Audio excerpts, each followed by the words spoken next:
Singer by Sid Divana. Recording studio Sid Divana Kadwara.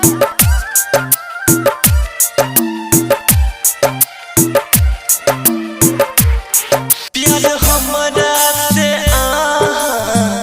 केने छलो ये केने छलो तब हमरा ये कोना बिसरी गेलो ये बिसरी गेलो प्यार हमरा से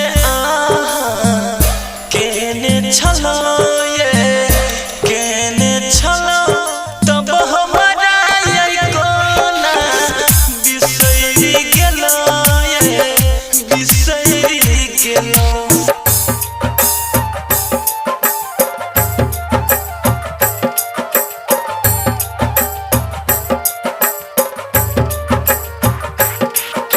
Recording studio Sid Divana Kadwara. Singer by Sid Divana.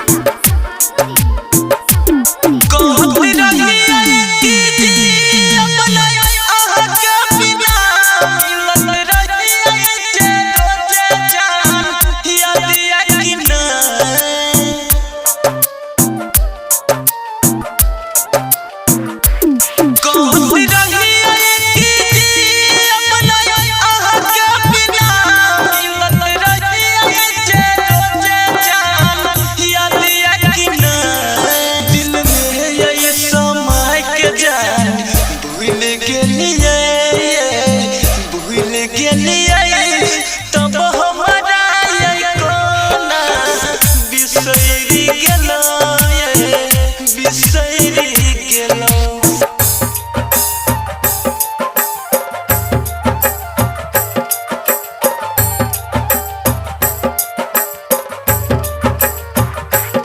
Recording studio Sid Divana Kadwara. Singer by Sid Divana.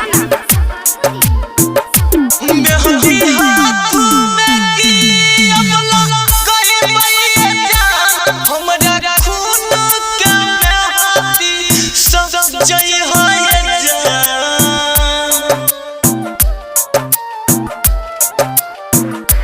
मेहंदी हाथ में की अबला कोई मैया जान हमरा खून के मेहंदी सब जय है जान दीवाना के छोरी चली दिलिए